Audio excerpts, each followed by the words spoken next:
Hi there, and welcome back to episode 4 of Beyond the Faceoff.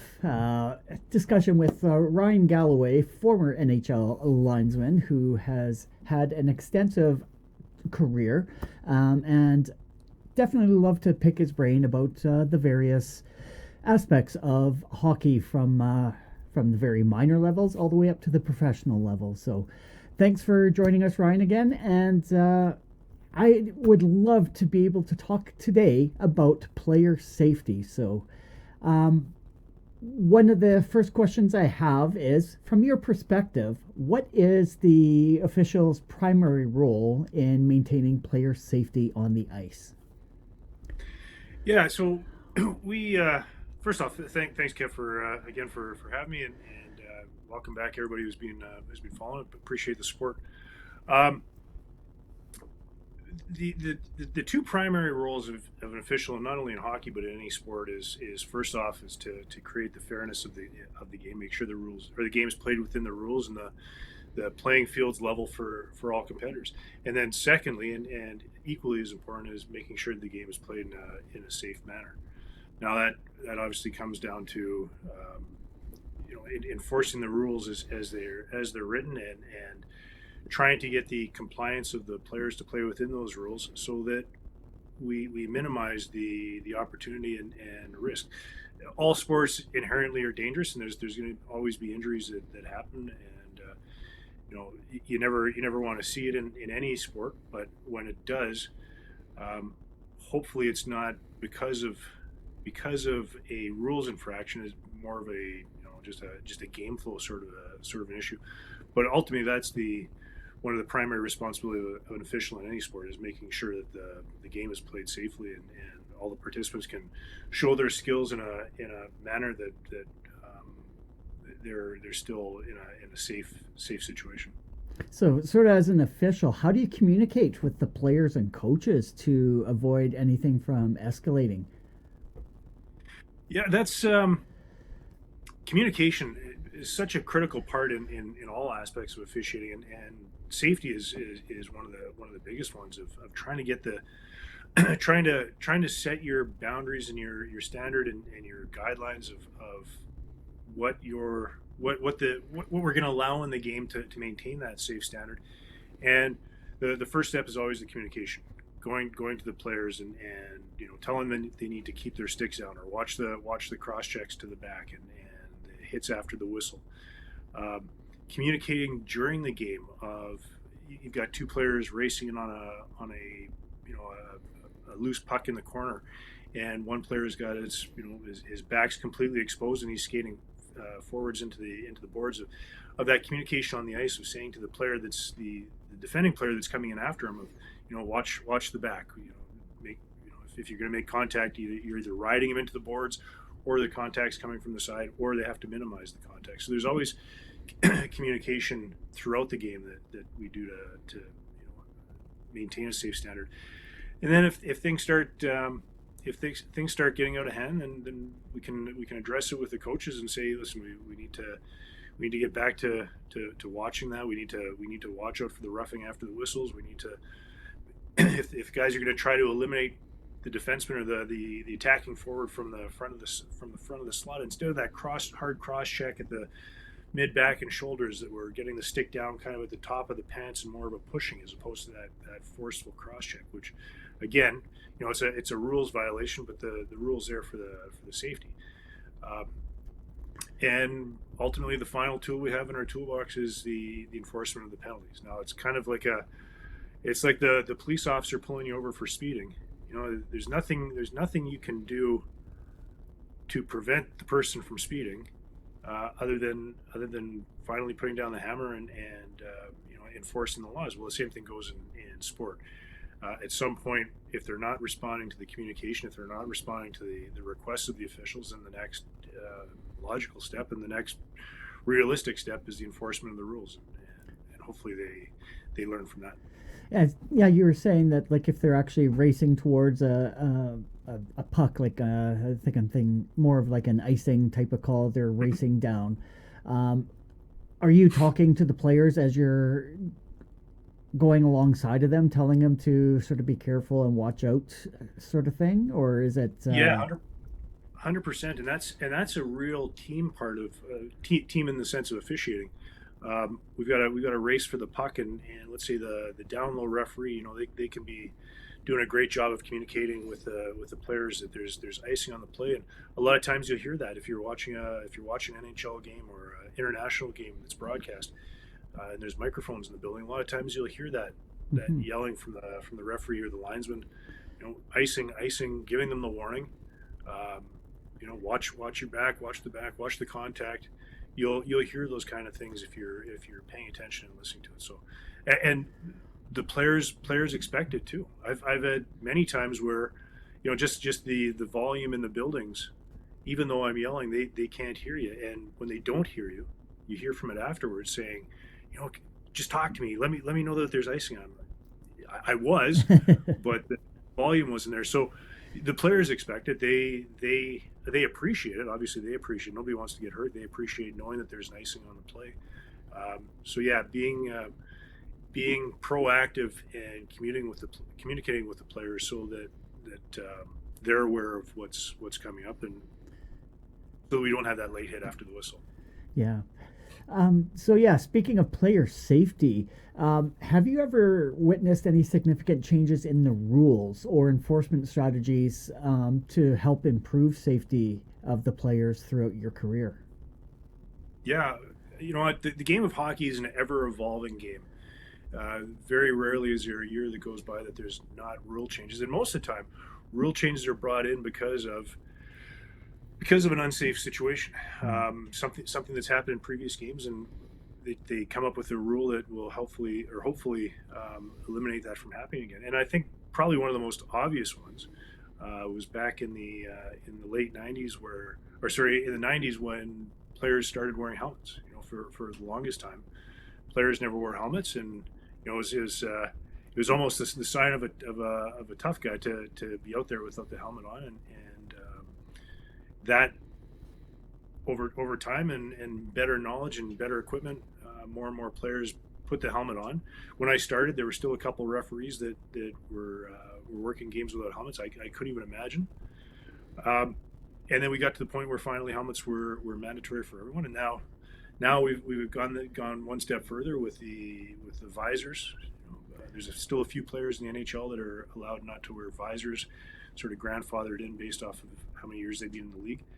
But there's another piece of equipment. I remember I lost my luggage once going to St. Louis, and I had to borrow team equipment. And they had a black helmet, but they didn't have one with a visor. And I got there late in the game, and tell you what, I felt like I had absolutely nothing on. Like I felt almost naked out on the ice, not going out there with a visor. So you only get two eyes. They can fix my teeth. They can patch up scars and stitch me back up. But to go out on the ice without a visor, I just couldn't even imagine that ever again. And now I think we're starting to see. Sorry, go ahead, Kevin. No, I was going to say, like at the very beginning, you were saying you couldn't imagine not wearing a helmet. Was that even an option when you came in to whether you wanted to wear a helmet or not because Oh of no, people in, or were you sort of part of that generation where it was mandatory for you coming yeah, into the league? yeah, no. It was always mandatory for me coming up through junior hockey, and, Yeah. and even when I was working junior hockey before I turned pro. Visors weren't mandatory when I came into the league, but I've been wearing it all the way Mm. up to that point. Then I turned pro, and I thought, oh, cool, now I can take the visor off. And I went a couple of years, and no pun intended, but the eye opener for me was when a really good friend of mine got hit in the face with a deflected shot, and he was out before he hit the ice, and I'm looking at him, what am I doing out here? Like this is just stupid. They give you safety equipment for a reason. Why wouldn't I wear it? So immediately from that point on, I put the visor on. And like I said, I couldn't imagine being out there without it. The puck changes direction so quickly and moves so quickly. Sticks come out of nowhere. So like I said, you only get two eyes, so you got to protect them. And And then a couple other really good rules that came in was again, due to tragic situations, but checking from behind. When I was still working amateur hockey, that was when checking from behind came in. It was a good rule um, that really was based for protecting the safety, and unfortunately some players um, quadriplegic and paraplegic as a result of some unfortunate accidents. So rules like that were brought in, and even the small things that they did to try to reinforce it, and so it became second nature in the players. Like I think you still see it, but the players would skate around with the little stop signs above their numbers, just as a visual reminder for that player coming in behind them that watch the contact, and again it goes to the player safety.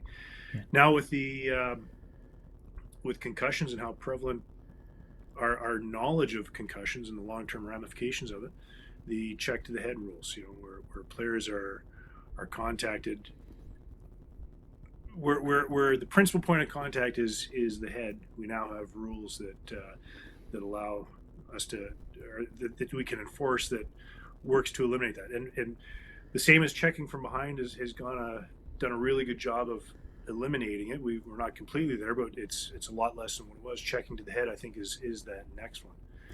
And is it the responsibility of the head refs, or can the linesman jump in and call those and sort of blow the whistle when player safety becomes involved?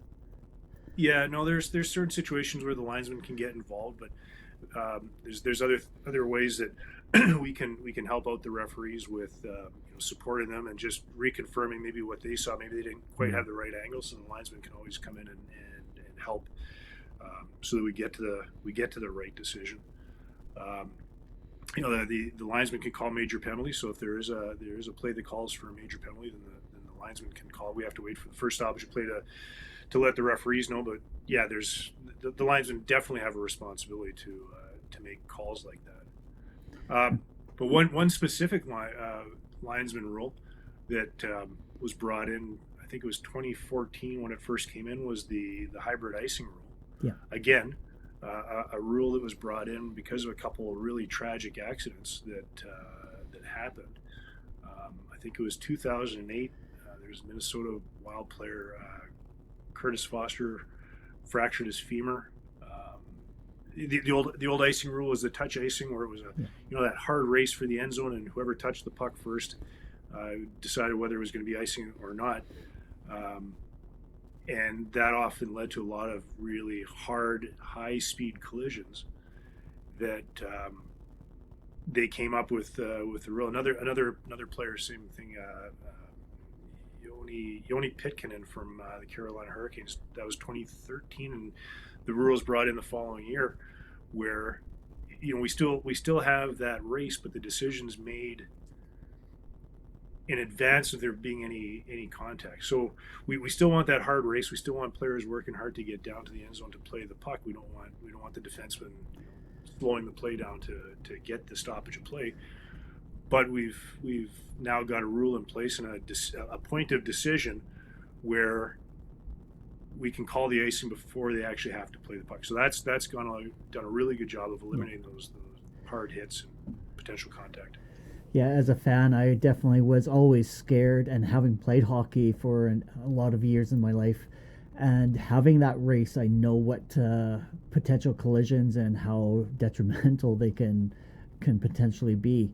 So the touch icing, whenever there was a race, it was exciting, but also scary at the same time, because you knew if your stick accidentally went underneath one of the blades, you could go head first into the end boards. And it was crazy how fast a decision like that can be made. So I was a huge fan of the hybrid icing when it came in, because I knew it's just going to the number of accidents or injuries will definitely decrease because of that. Yeah, I think Foster's injury, I believe, because it's a fractured femur, I believe it was a fractured femur in itself, regardless of hockey, is a life-threatening issue just because of the femoral artery right there. Yeah. And I believe he was in a dire situation. Pitkinen, I believe that hit that finally put the hybrid icing in, I believe it was a career-ending hit. So I think that was a fantastic rule that came in. It's still exciting, and to go back to what we talked about earlier with players expecting it. The hybrid icing, now players expect that it's going to be called, and there's a big learning curve on what that point of decision making was for the official. But again, now they expect it, and they're upset, and rightfully so, if we're not taking their safety into account. Yeah, like you said, it sort of goes into the high emotion of hockey because the game can become so emotional, and the coaches and the players, their emotions definitely do run high, especially when it's a close game, and when there's a call like that they're expecting it and it doesn't happen.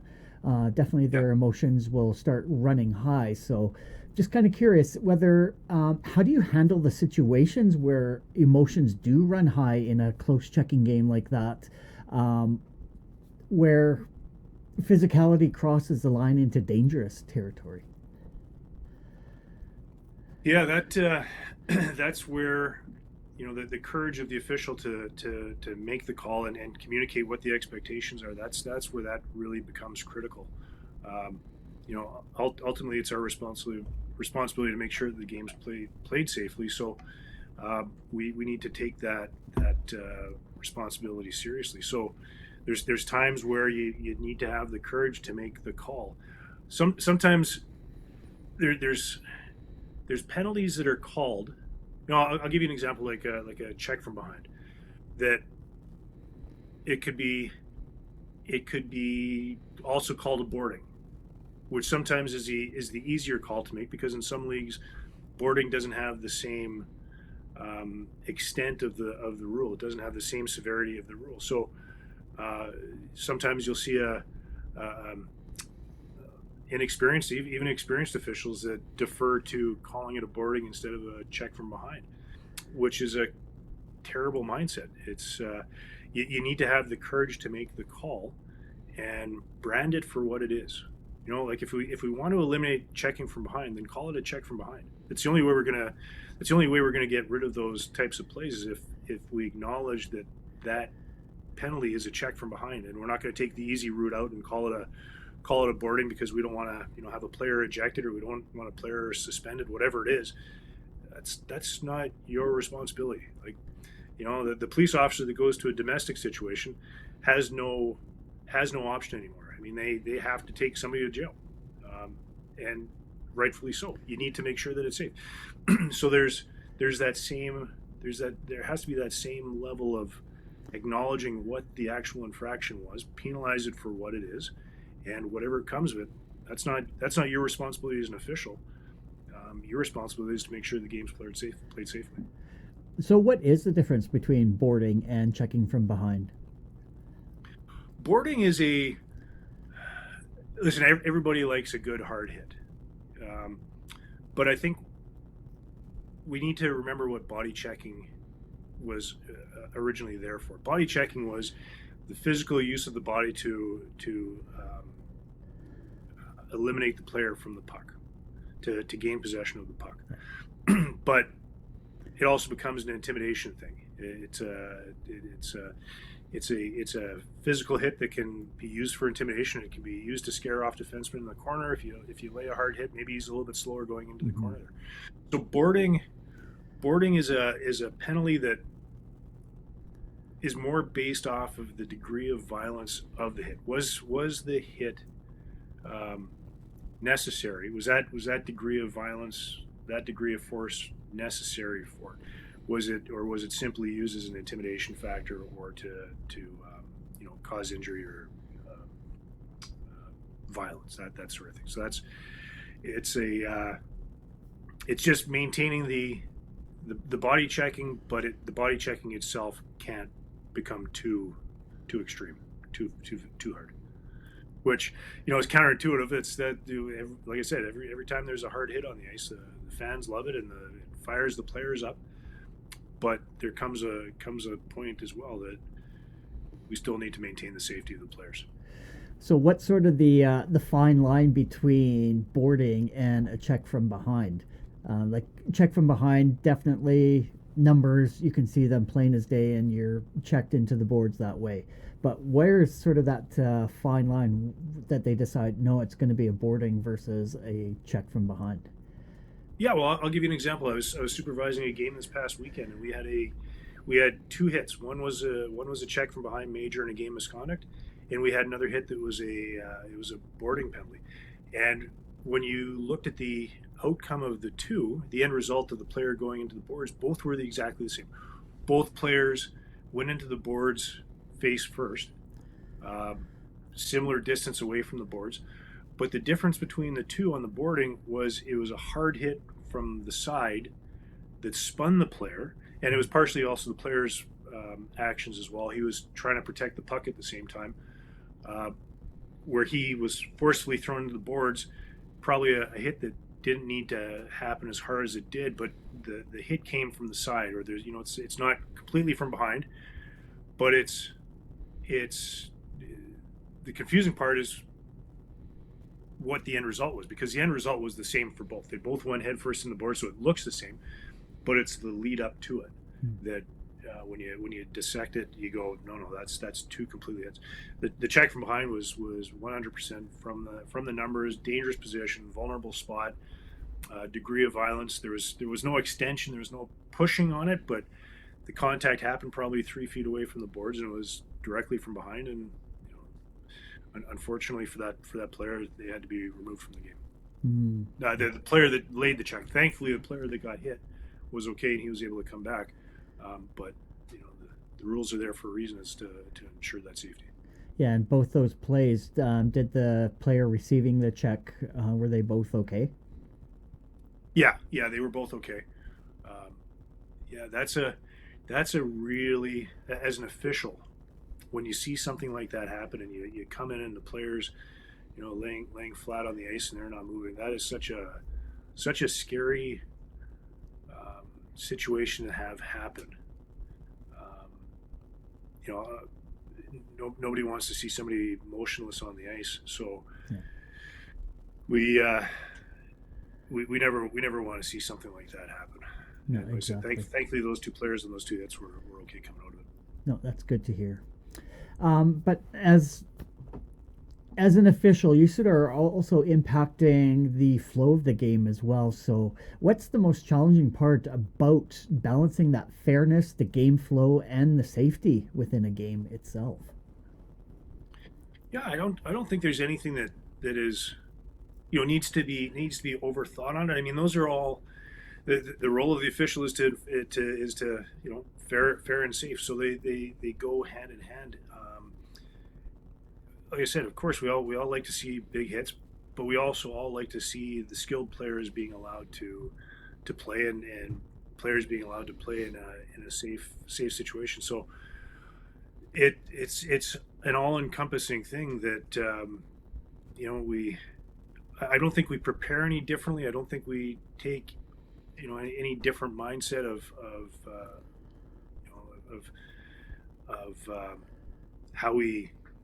how we let the game flow. I think they all go hand in hand, and we just simply react to what occurs on the ice.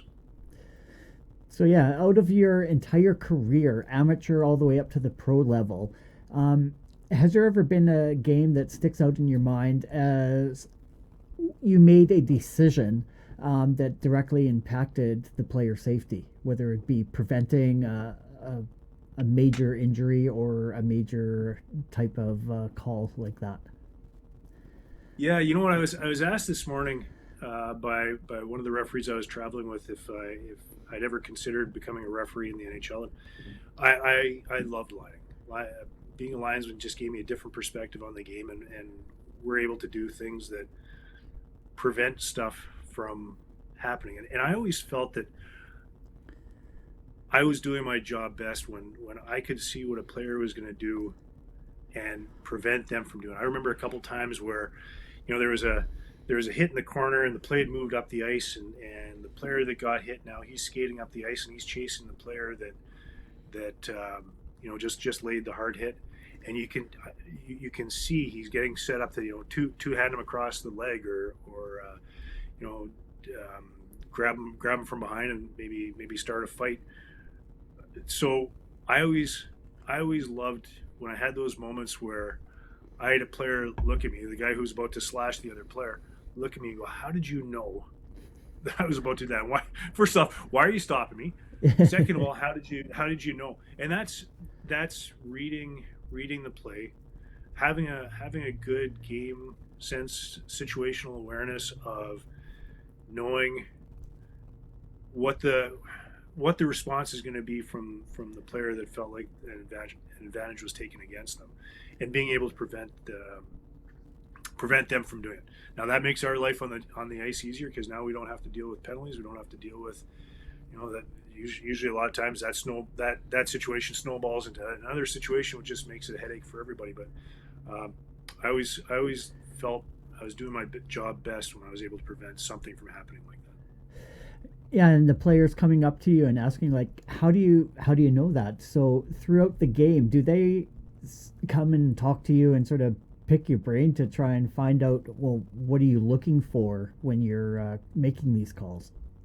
Yeah, and I've had the other side where, the player who's about to be slashed or punched comes up and says, "Hey, like thanks for saving me on that one."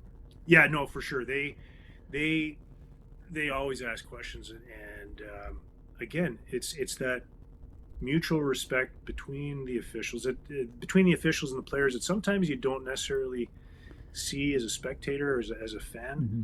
but down on the ice, there's definitely that level of respect and appreciation for each other, for preventing somebody from getting hurt. Yeah. So I'm going to wrap things up here, but in closing, maybe you want to talk to what advice that you might give to aspiring linesmen, officials coming up through the hockey ranks about the importance of prioritizing player safety. So I'll leave the last word up to you, Ryan.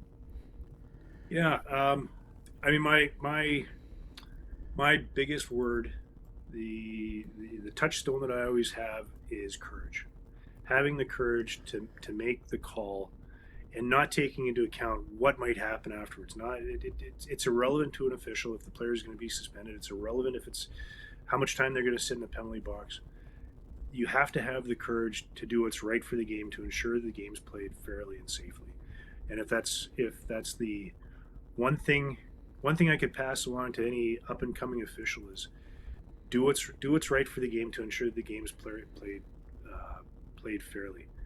Um, when I talk to young officials, I always say I'd rather early in your career I'd rather you overcall the game than undercall the game, because it's always easier to teach a referee to put his arm down. But the hardest thing when a young official is starting out is them having the courage and the confidence to put their arm up. So, don't be afraid to make those calls. Don't be. Nobody said the job was easy.